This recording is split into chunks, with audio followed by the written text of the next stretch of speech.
"You're late," my mom said as she stepped out onto the porch, pulling her suitcase behind her. I glanced at the clock on my dashboard. It was 6:02 a.m. "2 minutes late, Mom," I said, forcing a smile. I got out of the car to help with the luggage, but then I saw her, my sister Lauren, emerging from the house with her own suitcase in tow. My smile froze. "What's going on?" I asked, trying to keep my voice steady. My mom turned to me, her expression far too cheerful for the situation. "Oh, Violet, we decided Lauren should come instead of you. She's been so stressed lately, and she really needs this trip." My chest tightened. "Instead of me?" "Mom, I've been planning this for years. I paid for everything." She waved her hand dismissively as if I'd just pointed out something trivial. "And we're grateful, sweetheart.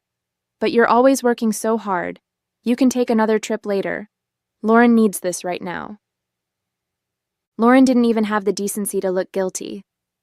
She just smirked, shifting her weight onto one hip. "Thanks for understanding, sis," she said, her tone dripping with fake gratitude. I stared at the two of them, my heart pounding in my chest. My dad shuffled out a moment later, avoiding eye contact as he handed me his suitcase. "This is unbelievable," I said, my voice shaking. "This was supposed to be our trip. Something for me to share with you." "Well, it still is," my mom said with a smile. "Just with Lauren instead. Don't make this a big deal, Violet. Your sister really needs a break." My name is Violet, and for the past 2 years I've been working overtime, saving every spare penny to give my parents a trip they'd never forget. Flights, luxury hotels, guided tours, I planned every detail down to the last dinner reservation. But as I stood there in my parents' driveway, watching my sister get into the back seat of my car, I realized something I'd been avoiding for years. It didn't matter how much effort I put in. In their eyes, Lauren would always come first. I clenched my jaw, biting back the sharp retort sitting on the tip of my tongue. Instead, I forced a tight smile and opened the trunk. "Let's get going then," I said, my voice flat. If they wanted to prioritize her over me, fine. They could go with her. But I wasn't about to let them enjoy it. The drive to the airport was suffocatingly quiet, except for Lauren's incessant chatter. "Oh my gosh, Mom, did you see that TikTok about Paris? I can't wait to go shopping there. Do you think we'll have time for that, or will the tours take up the whole day?" My hands gripped the steering wheel tighter as I stared straight ahead, forcing myself not to say anything. My mom chuckled softly. "Of course we'll have time. We'll figure it out when we get there." I bit the inside of my cheek. When we get there, they didn't even seem to notice I wasn't part of that we anymore. At one point, my dad cleared his throat. "Thank you for driving us, Violet. I know this probably feels unusual." I glanced at him in the rearview mirror. "Unusual? That's an interesting way to put it, Dad." He didn't respond. He just shifted uncomfortably in his seat, probably wishing he hadn't spoken at all. Lauren leaned forward from the back seat, her voice grating. "You're not mad, right? I mean, this is really big of you letting me go. I could never have afforded this on my own." I clenched my jaw and forced a tight smile. "Of course, Lauren. Enjoy the trip." By the time we pulled up to the airport drop-off zone, my patience was hanging by a thread. As I helped unload their luggage, my mom gave me a hug. "Thank you for understanding, sweetheart. This means a lot to us, and to Lauren." I nodded stiffly. "Sure, Mom." Lauren beamed as she wheeled her suitcase toward the entrance. "Thanks, Violet. You're the best." I stood there watching them disappear into the terminal, my chest tight with anger and hurt. The ride back home was a blur. I replayed the conversation in my head over and over, each word cutting deeper than the last. "This means a lot to Lauren. You're not mad, right? You're always working so hard." I parked in my driveway and sat in the car for a few minutes, gripping the steering wheel until my knuckles turned white. Then without a second thought, I marched into the house, pulled out my laptop, and logged into every travel account I'd used to book the trip. Hotel reservations? Canceled. Tours? Refunded. Airline upgrades? Nope. I stared at the confirmation emails piling up in my inbox, feeling the tightness in my chest start to ease. They wanted to take Lauren instead of me? Fine. But they wouldn't be staying in 5-star hotels or enjoying private tours on my dime. When I closed my laptop, a sense of satisfaction settled over me. They could explain themselves to the front desk staff in Paris. I was done being their doormat. The calls started as soon as their flight landed. My phone buzzed repeatedly as I unpacked my suitcase, the one I'd packed so carefully for a trip that was no longer mine. The irony wasn't lost on me as I hung up my dresses and neatly placed my shoes back on the shelf.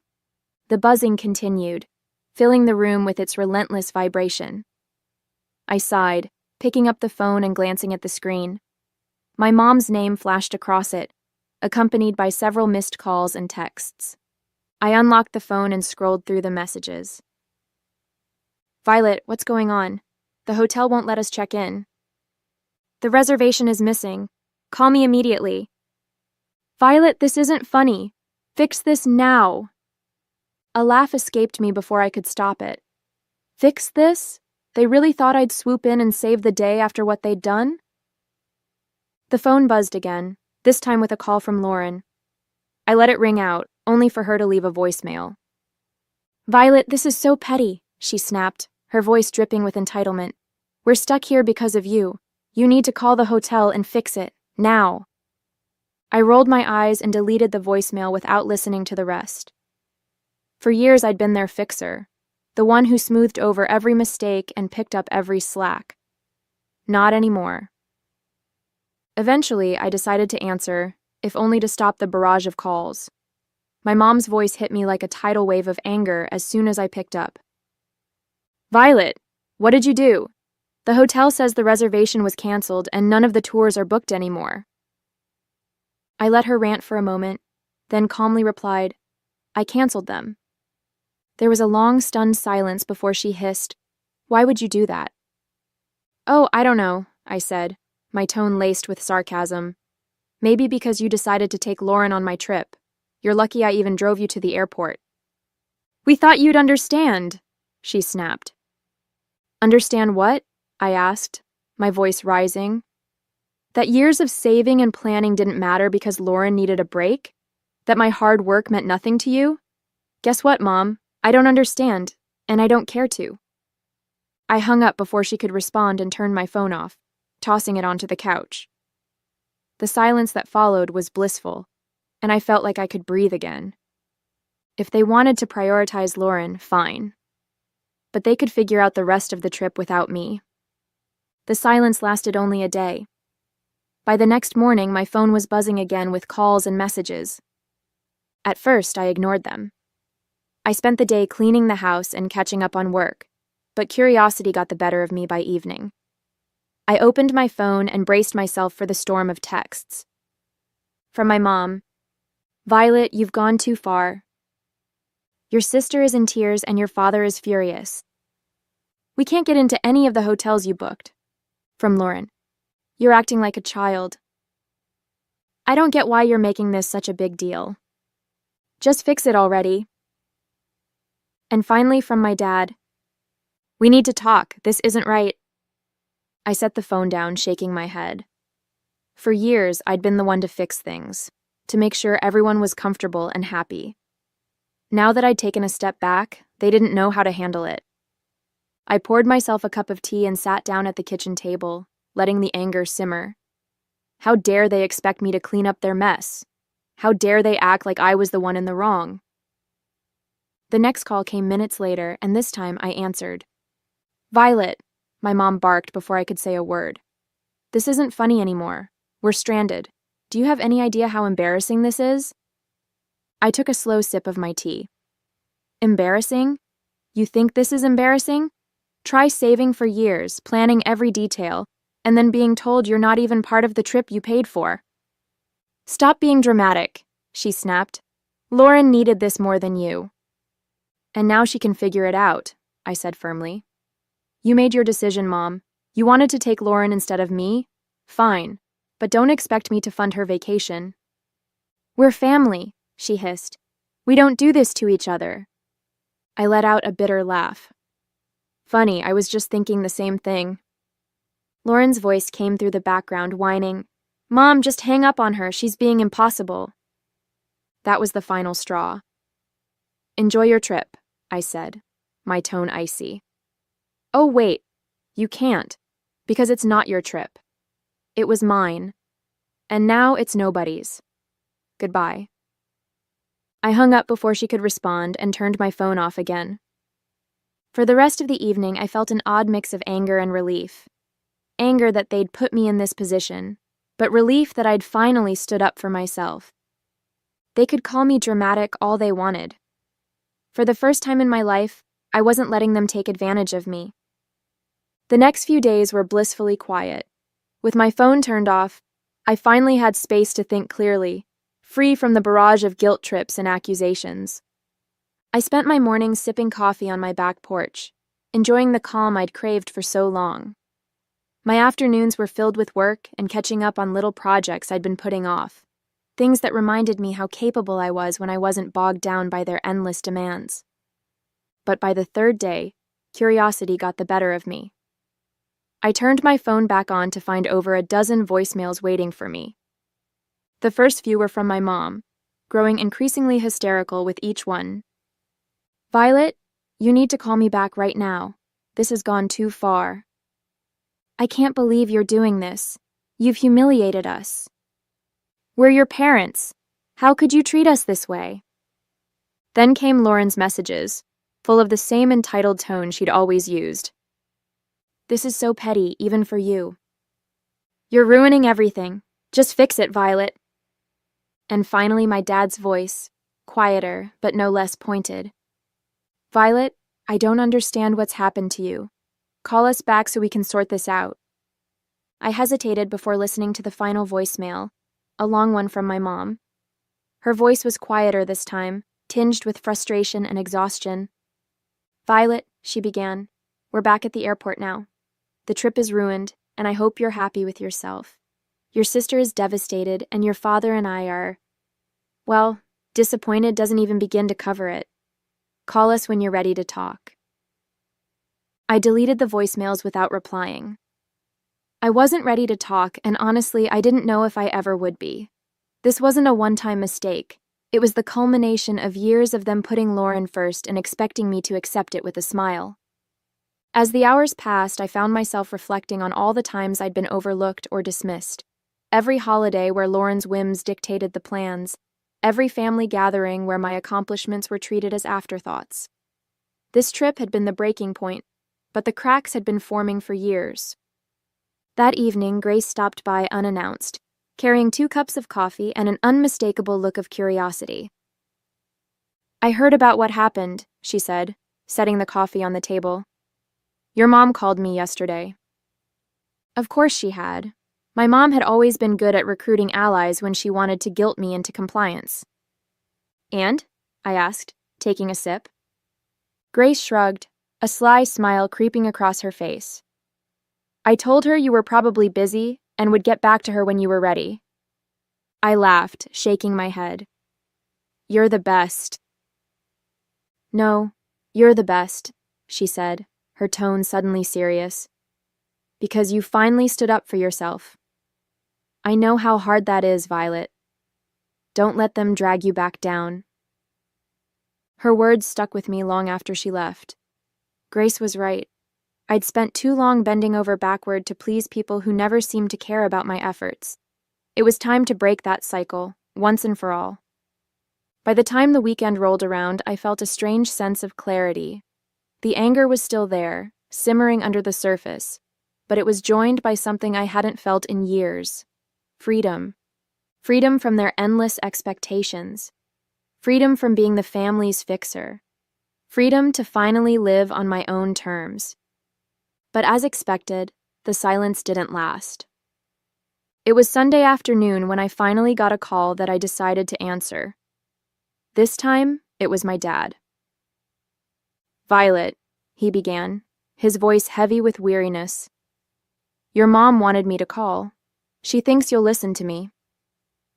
"Go on," I said, leaning back in my chair. He let out a sigh. "Look, This has all gotten out of hand. Your mom's upset, Lauren's furious, and, well, it's just a mess. But you're better than this. I stiffened, his words igniting a fresh wave of anger. Better than what, Dad? Standing up for myself? Refusing to let you walk all over me again? That's not what I meant, he said quickly. It's just, you've always been the reasonable one. The one who keeps everything together. This isn't like you. I laughed, a short, bitter sound. You're right, it's not like me. Because I'm not bending over backward to clean up your mess. He paused, and for a moment I thought he might finally see my side of things. But then he said, You're punishing the whole family over one decision. Is that really fair? Fair? I repeated, my voice rising. You want to talk about fair? Was it fair when you and Mom decided I wasn't important enough to be part of the trip I planned? Was it fair when you replaced me with Lauren like I didn't matter? That's not what we were trying to do, he said, his tone defensive now. We just thought Lauren needed it more. Of course you did, I snapped. You always think she needs more attention, more support, more of everything, and I'm always the one expected to sacrifice for her, not anymore. The silence on the other end of the line was deafening. Finally, he said, I don't know what you want me to say. I don't need you to say anything, I replied, my voice steady. I just need you to understand that I'm done being the afterthought. From now on, I come first. Violet. Goodbye, Dad. I ended the call and set the phone down, my hands trembling. For the rest of the day, I let myself feel everything. Anger, sadness, relief. It wasn't easy, but it felt like the start of something new. I wasn't the family's fixer anymore, and I wasn't going to be. They could figure out how to clean up their own messes. When my parents and Lauren finally returned, I was waiting for them at their house. I'd parked in their driveway, sipping coffee and feeling surprisingly calm as I watched their taxi pull up. As they stepped out, dragging their suitcases behind them, their faces were a mix of exhaustion and irritation. Lauren was the first to speak. Well, I hope you're happy, Violet. I raised an eyebrow, staying seated on the porch swing. Happy about what? Our trip was a disaster, my mom snapped, waving her hand as if to brush the whole thing away. We spent the entire week staying in dingy hotels and eating terrible food because we couldn't afford anything decent. And don't get me started on the tours, Lauren chimed in, crossing her arms. Oh, wait, there weren't any. Do you know how embarrassing it was to show up and be told there was no reservation? I took another sip of coffee, letting their complaints wash over me. Sounds rough, I said finally, my voice calm. But you wanted to take Lauren, remember? I'm sure you all had some great bonding time. That's not the point, my mom shot back, her voice rising. You knew we couldn't afford all the things you'd planned. You set us up to fail. I stood up, setting my mug down on the small table next to me. No, Mom, I didn't set you up for anything. I planned a trip for the three of us. Something special I'd been saving for years. You're the ones who decided to cut me out at the last second. My dad finally spoke up, his tone quieter but no less accusatory. You didn't have to cancel everything, Violet. That was extreme. Was it? I asked, folding my arms. Why should I have paid for a trip I wasn't even invited to? If Lauren needed it so badly, you should have planned it yourselves. You are lucky that I didn't cancel the return flight. Lauren rolled her eyes. You're so dramatic. It's just money, Violet. And you're so entitled, I shot back, my patience finally snapping. Do you have any idea how much work and sacrifice went into planning that trip? Or do you just assume things magically appear for you because someone else takes care of it? They stood there, stunned into silence for a moment. I've spent years being the responsible one, I continued, my voice steady but firm. The one who fixes things, plans things, makes sure everything runs smoothly, and you've spent just as long taking it all for granted. That's not fair, my mom started, but I held up a hand to stop her. No, Mom, what's not fair is how you treated me. You chose Lauren over me, like always.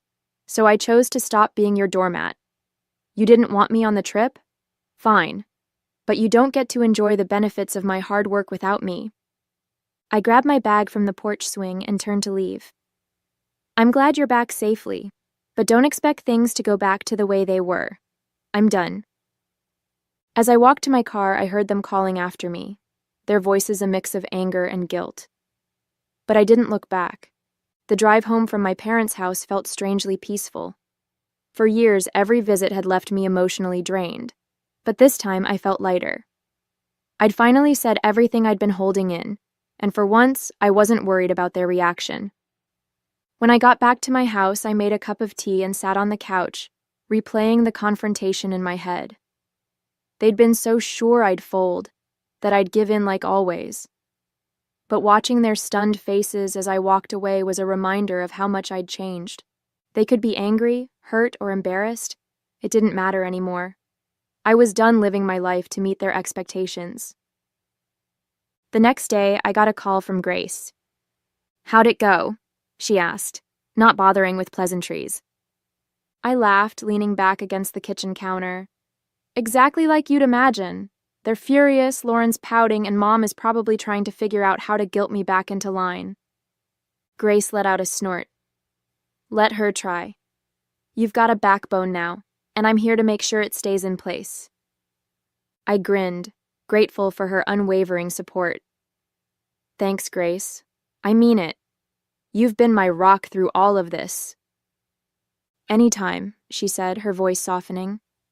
"So what's next for you, now that you're not playing family fixer anymore?" That question had been circling in my mind since the confrontation. What was next? For years, so much of my energy had been poured into trying to please my family, trying to earn their approval. Now that I'd let go of that burden, the possibilities felt endless, and a little intimidating. "I don't know yet," I admitted, "but I feel like I get to decide. Not them, not anyone else. Just me." "Sounds like the start of something amazing," Grace said, and I could hear the smile in her voice. Over the next few weeks, I started making small changes that felt big in their own way. I redecorated my living room, swapping out the hand-me-down furniture from my parents for pieces that felt uniquely mine.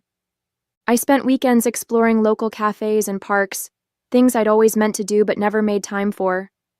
And I started journaling, writing down my thoughts and dreams without filtering them through the lens of what anyone else might think. Each small step felt like reclaiming a part of myself I hadn't realized I'd lost. One evening, I sat down with my laptop and opened the spreadsheet I'd used to plan the trip. The canceled reservations stared back at me, and I didn't feel a pang of regret. Instead, I felt a surge of determination. That money had been meant for a once-in-a-lifetime experience, and I wasn't going to let it go to waste. Closing the spreadsheet, I opened a new browser tab and typed "solo travel ideas." A few weeks after my parents' return, I booked a solo trip to Italy. It wasn't the same itinerary I'd planned for them, and it wasn't about proving a point anymore. This was for me, a chance to celebrate my independence and finally put myself first. The moment I landed in Rome, I felt a surge of excitement and nervousness. I'd never traveled alone before, but as I stepped out of the airport and into the bustling city, I knew I'd made the right decision. I spent my days wandering cobblestone streets, marveling at ancient ruins and indulging in meals at charming little cafes. There was no schedule, no one else to consider, just me and the freedom to do exactly what I wanted. One afternoon, while sitting on the Spanish steps with a gelato in hand, I pulled out the journal I'd brought with me. For years, I'd written about what I wanted to achieve, but those dreams were always wrapped up in making someone else happy. Now, as I wrote, the focus shifted. Learn a new language. Start a small business. Travel to at least 5 more countries. The list grew, each goal a reflection of the life I wanted to create, not the one I'd been expected to live. On my last night in Florence, I had dinner at a small family-run restaurant overlooking the Arno River. As I watched the sunset paint the sky in hues of orange and pink, I felt a deep sense of peace. This trip had been more than just a vacation, it was a turning point. I'd spent so much of my life trying to earn my family's approval, but here, thousands of miles away, I realized something important. I didn't need it. I was enough, just as I was. When I returned home, my parents tried to reach out again, this time with softer tones and carefully worded messages. "Hope you had a nice trip," one text from my mom read. "Maybe we can all talk soon?" I stared at the message for a moment before setting my phone down. I wasn't ready to reply, and that was okay. This time, it would be on my terms. As I unpacked my suitcase and placed souvenirs on my shelves, I felt a sense of pride. A week after returning from my trip, I received a call from my mom. This time I answered. "Hi, Violet," she began, her tone unusually soft. "How was your trip?" "It was amazing," I replied, keeping my voice neutral. "That's good to hear," she said, pausing as if searching for the right words. "We've been thinking a lot about what happened. Maybe we handled things poorly." The admission surprised me, but I wasn't ready to let her off the hook just yet. "Poorly? You replaced me on a trip I planned and paid for without even asking. Poorly is an understatement." "I know," she said quietly. "Your dad and we didn't realize how much it would hurt you." "And Lauren?" I asked. "Does she feel bad too, or is she still blaming me for ruining her vacation?" "She's upset," my mom admitted. "But I think she knows she could have handled things better." I sighed, leaning against the counter. "Mom, this wasn't just about the trip. It's about years of putting her first and expecting me to pick up the slack. I'm not doing it anymore." "I understand," she said after a moment. "We're going to try to do better. We don't want to lose you." Her words tugged at something deep inside me, but I'd learned enough not to let guilt dictate my choices. "I'm glad to hear that," I said. "But it's going to take more than words to fix this. I need to see real effort, not just apologies." "You will," she promised. "We'll give you the space you need, but I hope you'll let us back in someday." After the call, I felt a mix of emotions: relief that they were finally acknowledging their behavior, and skepticism about whether they'd actually change. But as I sat down with my journal that evening, I realized something important. Whether or not they changed wasn't my responsibility. Over the following months, I kept my boundaries firm. I responded to their calls and texts when I felt like it, but I didn't go out of my way to fix things or smooth over conflicts. Instead, I focused on building the life I wanted. I signed up for a photography class, something I'd always dreamed of doing but never had the time or energy for. I joined a local hiking group and even started planning my next solo trip. Each step I took felt like reclaiming another part of myself. One day, as I sat on my porch watching the sunset, I realized how far I'd come. I wasn't the person who bent over backward for people who didn't appreciate me. I was someone who valued herself, who set boundaries, and who wasn't afraid to stand up for what she deserved. I felt truly free,